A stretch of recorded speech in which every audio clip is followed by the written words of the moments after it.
نحمده ونصلي على رسوله الكريم اما بعد فاعوذ بالله من الشيطان الرجيم بسم الله الرحمن الرحيم رب اشرح لي صدري ويسر لي امري واحلل عقدة من لساني يفقهوا قولي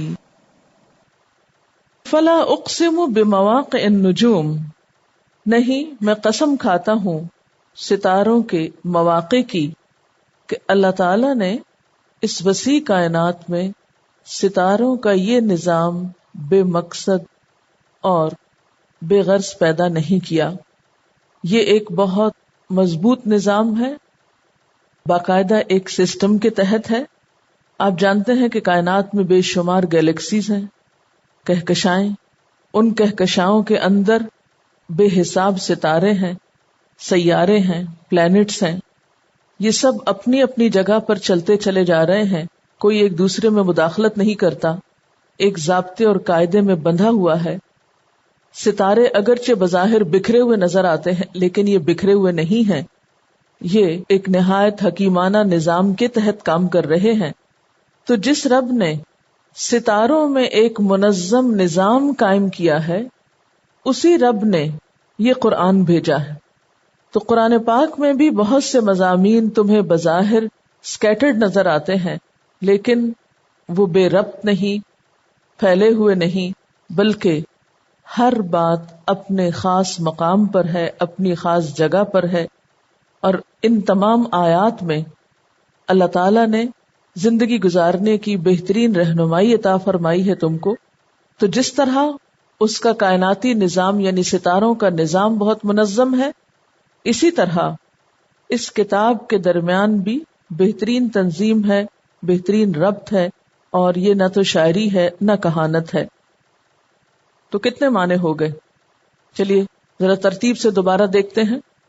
فلا اقسم بمواقع النجوم، پس نہیں میں قسم کھاتا ہوں ستاروں کے مواقع کی، اترنے کی، غروب ہونے کی، گرنے کی.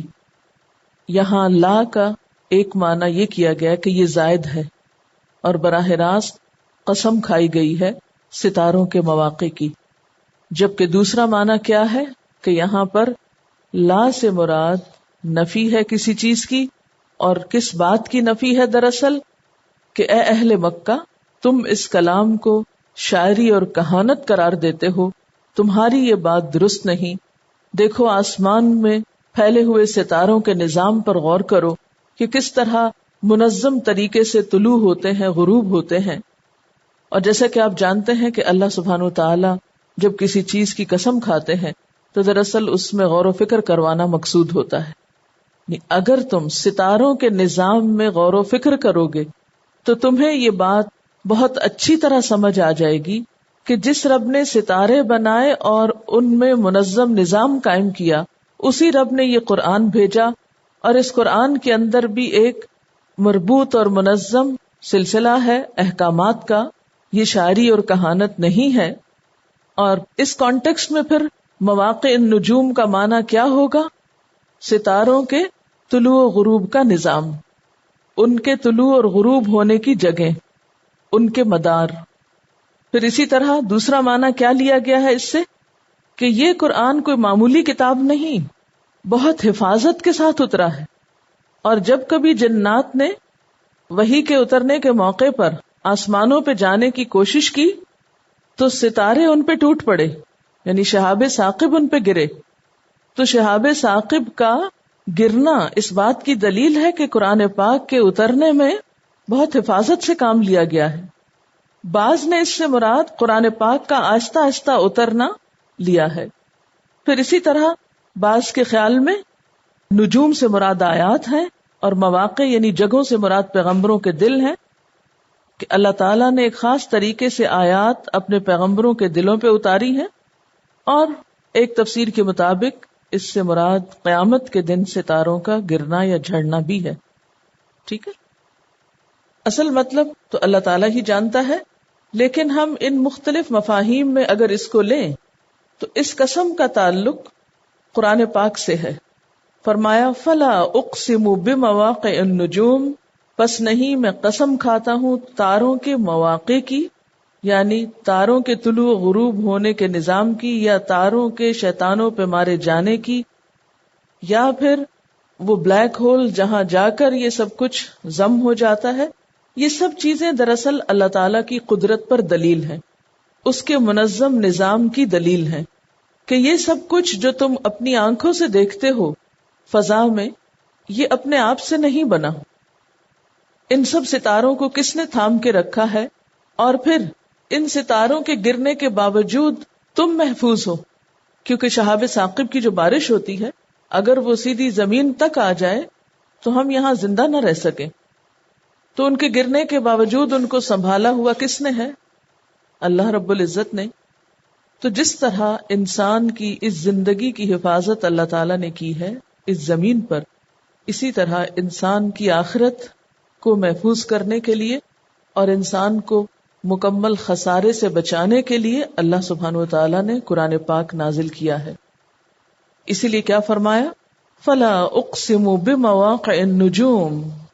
دیکھو مواقع النجوم کو، غور و فکر کرو مواقع النجوم میں. وہ گواہی دے رہے ہیں کس بات کی؟ کہ انہ لقرآن کریم، کہ یہ قرآن بہت عزت والی کتاب ہے، بہت بلند پایا کتاب ہے. اور پھر آپ دیکھیے کہ قرآن پاک کا یہ واحد موقع ہے جہاں قسم کے لیے صرف واو کا استعمال نہیں کیا گیا، لفظ قسم استعمال کیا گیا ہے.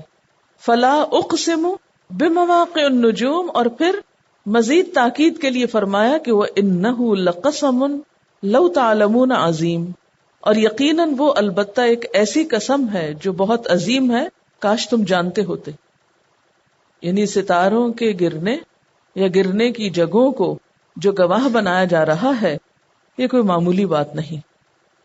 اور یہ ایک بہت بڑی سچائی ہے کہ جو شخص بھی، جو انسان بھی ستاروں کی ان حرکات اور ان منزلوں کی طرف توجہ کرتا ہے، غور و فکر سے کام لیتا ہے، وہ اللہ تعالیٰ کی قدرت کو پہچانے بغیر رہ نہیں سکتا.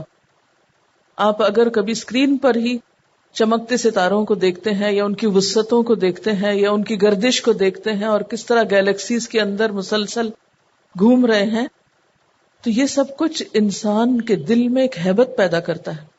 انسان کو ان ستاروں کے خالق کی طرف متوجہ کیے بغیر رہتا نہیں.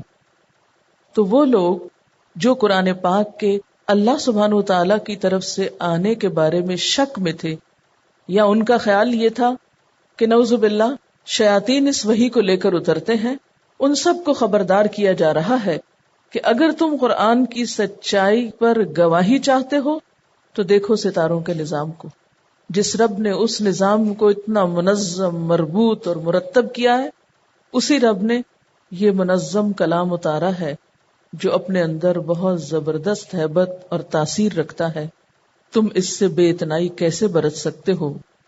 وَإِنَّهُ لَقَسَمٌ لَوْ تَعْلَمُونَ عظیم، اور بے شک وہ البتہ ایک قسم ہے اگر تم جانتے ہو تو بہت بڑی.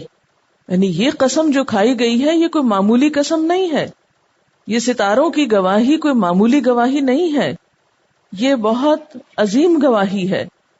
انہ لقرآن کریم، کس بات پر گواہی؟ کہ بے شک یہ قرآن بہت عزت والا ہے، بلند پایا ہے. فی کتاب مکنون، ایک کتاب میں ہے جو محفوظ ہے. مکنون یعنی چھپائی ہوئی، مستور، مراد اس سے لوح محفوظ ہے. یعنی یہ قرآن بہت معزز قرآن ہے، بہت عزت والا ہے، اکرام والا ہے، حرمت والا ہے. پیچھے آپ کو بتا چکی ہوں کہ جب کسی کے لیے عرب لوگ کریم کا لفظ استعمال کرتے ہیں تو ان کے ہاں یہ ٹائٹل ایک بہت عالی شان ٹائٹل ہوتا ہے کسی بھی چیز کی وقت کو اور قدر و منزلت کو بیان کرنے کے لیے.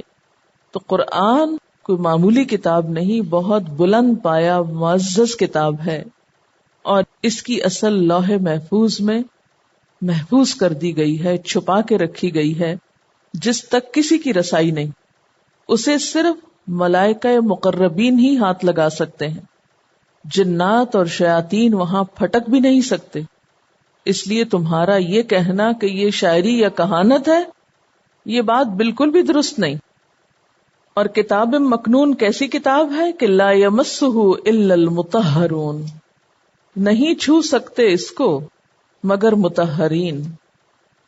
اور یہاں پر جو مطہرون کے مس نہ کرنے کی طرف اشارہ ہے اور کتاب مکنون کی طرف، تو بظاہر یہ سب چیزیں ہمیں دنیا میں دکھائی نہیں دیتی، یہ ہماری نظروں سے اوجھل ہیں. فرمایا کہ ستاروں کے غروب ہونے کی جگہیں بھی تو تمہاری نظروں سے اوجھل ہیں، اور بہت سی چیزیں ایسی ہیں کہ جن تک تمہاری رسائی نہیں، لیکن پھر بھی تم ان کو مانتے ہو. اب جیسے بلیک ہولز ہیں، ان کے بارے میں کچھ زیادہ معلومات نہیں ہیں، ان کو ایک نام دے دیا گیا، لیکن اس سے آگے کیا ہے؟ ستاروں سے آگے جہاں اور بھی ہیں. تو اگر ہیں تو پھر اس کتاب کی بھی ایک جگہ ہے وہاں، فی کتاب مکنون، یعنی اس کلام پاک کا بھی ایک خاص مقام ہے تمہاری ظاہری دنیا کے پیچھے، جو بہت ہی معزز کلام ہے اور ایسے فرشتوں کے ہاتھ میں ہے کہ جو پاکیزہ ہیں، وہاں کسی شیطان کی رسائی نہیں ہوتی، اور اترا بھی رب العالمین کے اذن سے ہے، تنزیل من رب العالمین. لیکن اے لوگو تم دیکھو کہ تم کیا کر رہے ہو. جس کتاب کو اتنی عزت ملی، اتنی عظیم ہستی کی طرف سے وہ آئی، افبہذا الحدیث انتم مدہنون، پھر کیا اس کلام کے ساتھ تم بے اعتنائی برتتے ہو؟ یعنی اس کے ساتھ تمہارا رویہ اس قسم کا ہے جو تمہیں زیب نہیں دیتا، اور اس نعمت میں اپنا حصہ تم نے یہ رکھا ہے کہ اسے جھٹلاتے ہو. وَتَجْعَلُونَ رِزْقَكُمْ أَنَّكُمْ تُكَذِّبُونَ، یعنی اتنی عظیم الشان کتاب، اس کے ساتھ تمہارا طرز عمل یہ کہ تم اس کو تمسخر میں آ کے صرف جھٹلا دیتے ہو، اس کی اہمیت کم کرتے ہو، اس کی طرف توجہ نہیں دیتے، اس کو قابل ذکر نہیں سمجھتے، اس کے لیے اپنے دل کے جذبات اور اپنی سوچ اور اپنی عقل اور اپنا وقت اور اپنی محنت اور توجہ وہ سب کچھ استعمال کرنے سے کتراتے ہو. وَتَجْعَلُونَ رِزْقَكُمْ أَنَّكُمْ تُكَذِّبُونَ، پڑھ کے دیکھ کے سمجھ کے پھر اس پر عمل کی باری آئے تو جھٹلا دیتے ہو. اچھا، اس آیت کو کہ لا یمسہ الا المطہرون بہت اچھی طرح سمجھنے کی ضرورت ہے. سب سے پہلے ہے لا یمسہ، نہیں چھوتے اس کو، ٹچ کرتے اس کو. یمسو کا لفظ مس سے ہے، میم سین سین، چھونا، خواہ ہاتھ سے ہو یا جسم کے کسی بھی حصے سے. اور ہو کی ضمیر اس کتاب کی طرف ہے جو لوح محفوظ میں ہے. یعنی آیت کے کانٹیکسٹ میں آپ دیکھیے نا کہ لا یمسہ، نہیں ہاتھ لگا سکتے اس کو کس کو؟ قرآن کریم کو جو لوح محفوظ میں ہے. یہی معنی بنتا نا اس کا، یعنی وہ کتاب جو لوح محفوظ میں ہے، وہ قرآن کریم جو کتاب مکنون میں ہے، اس تک کسی کی رسائی نہیں، وہاں کوئی ہاتھ ہی نہیں لگا سکتا اس کو. ہاں اگر کوئی لگا سکتا ہے تو وہ جنات اور شیاطین نہیں، خبیث نہیں، بلکہ مطہرون. مطہرون سے مراد یہاں فرشتے ہیں جو پاک ہیں، پیوریفائیڈ ہیں ہر طرح کی ظاہری باطنی نجاستوں سے. وہ کبھی کوئی گناہ نہیں کرتے، اللہ کی نافرمانی کا کوئی کام نہیں کرتے، ان کو کسی تزکیے کی ضرورت نہیں، کسی ظاہری صفائی کی ضرورت نہیں، کیونکہ اللہ تعالیٰ نے ان کو ہر اعتبار سے پاک و صاف بنایا ہے. دراصل یہاں مشرکین مکہ کے اس الزام کی تردید مقصود ہے کہ جو کہتے تھے کہ قرآن شیاطین لے کر اترتے ہیں. اس کی تردید میں پیچھے بھی گزر چکا ہے. قل هل انبئکم علی من تنزل الشیاطین، کیا میں بتاؤں تم کو کہ شیاطین کس پہ اترتے ہیں؟ یہ آیت پیچھے گزر چکی ہے. پھر اسی طرح جب کچھ عرصے کے لیے آپ صلی اللہ علیہ وسلم پر وحی آنا بند ہو گئی تو ابو لہب کی بیوی نے کیا کہا تھا کہ شیطان نے اس کو چھوڑ دیا. تو کفار مکہ کے دل میں یہ شک تھا، یہ خیال تھا کہ نعوذ باللہ قرآن پاک شیاطین لے کے آتے ہیں، فرشتے نہیں. تو انہیں بتایا یہ جا رہا ہے کہ یہ تو بڑی ہی معزز کتاب ہے، لوح محفوظ میں ہے، اسے تو مطہرین یا پاکیزہ ہستیوں کے سوا کوئی ہاتھ بھی نہیں لگا سکتا. جیسا کہ سورۃ عبسہ کی آیات میں آتا ہے فی صحف مکرمۃ مرفوعۃ مطہرۃ بأیدی سفرۃ کرام بررہ. کیا معنی ہے اس کا؟ کہ یہ قرآن معزز صحیفوں میں ہے، صحف مکرمہ، مرفوعتن بلند ہیں، مطہرہ پاکیزہ ہیں، بے ایدی سفرہ کاتبوں کے ہاتھ میں ہیں، کرامن بررہ جو معزز بھی ہیں نیک بھی ہیں. تو وہاں بھی اس سے مراد معزز فرشتے ہیں جو اس کتاب تک رسائی حاصل کرتے ہیں. اچھا، بعض لوگوں نے اس سے ایک اور معنی بھی نکالا ہے جو اس کے کانٹیکسٹ میں نہیں نکلتا، آؤٹ آف کانٹیکسٹ. اور وہ کیا معنی ہے کہ اس قرآن کو پاکیزہ لوگوں کے سوا، اور پاکیزہ سے مراد باوضو لوگ ہیں، ان کے سوا کوئی ہاتھ نہ لگائے. یہ معنی یہاں سے براہ راست نہیں نکلتا، انڈائریکٹلی نکالا گیا ہے. جیسا کہ آپ دیکھ رہے ہیں کہ مطہرون سے مراد یہاں فرشتے ہیں، اور مطہرون سے مراد فرشتے لینا کوئی آج کی جدید دور کی تفسیر نہیں. بہت سے صحابہ، تابعین اور مفسرین کی ایک بڑی جماعت کا یہی قول ہے کہ مطہرون فرشتے ہیں جو ہر طرح کے گناہوں سے، بری عادتوں سے پاک اور معصوم ہیں. حضرت انس، سعید بن جبیر وغیرہ کی یہی رائے ہے. حضرت ابن عباس کا بھی یہی قول ہے. امام مالک نے بھی اسی کو اختیار کیا ہے کہ مطہرون یہاں فرشتے ہیں.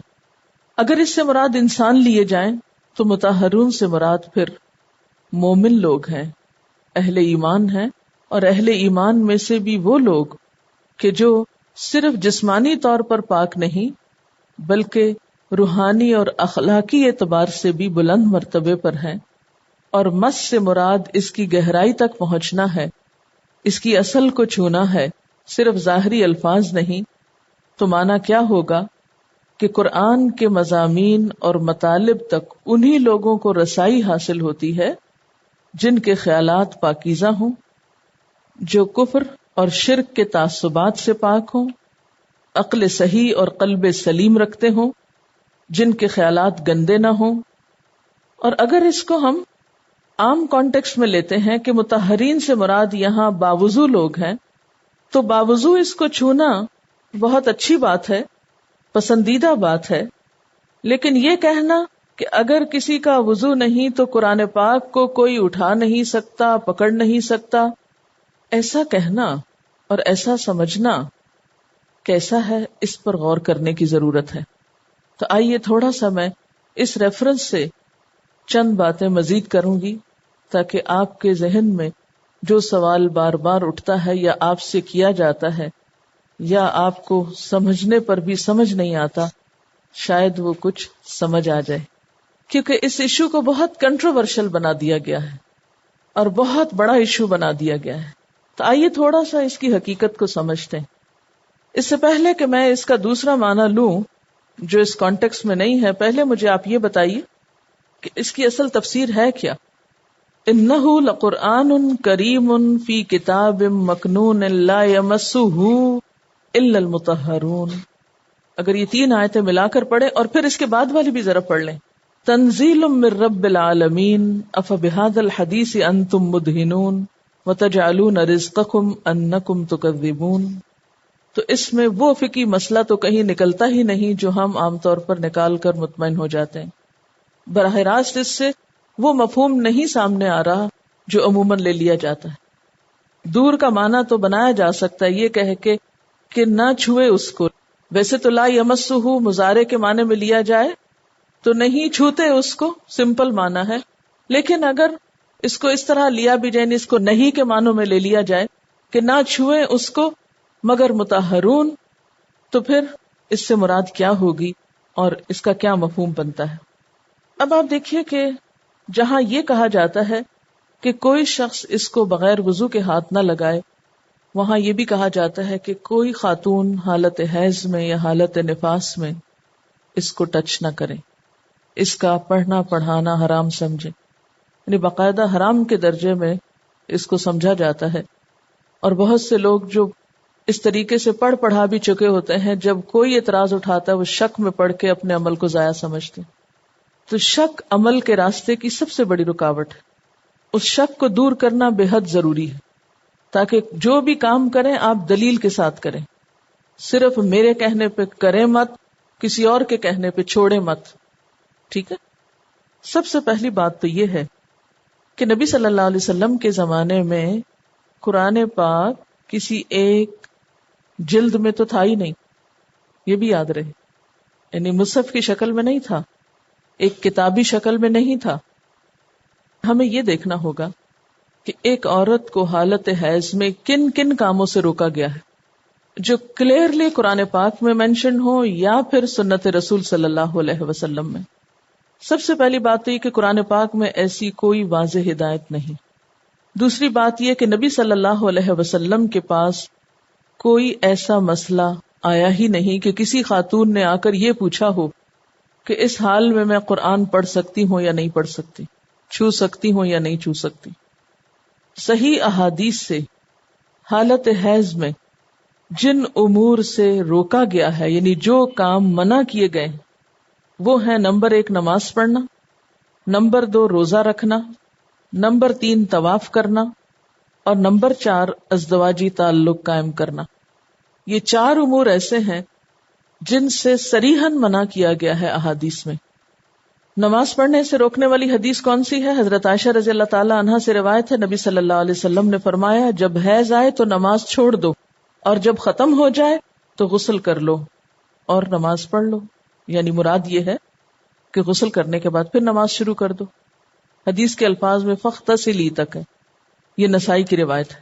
کیونکہ بعض لوگوں نے یہ بھی ایک ایشو بنا لیا، کہاں لکھا ہوا حالت حیض میں نماز نہ پڑھو، اور وہ باقاعدہ نماز پڑھتے ہیں.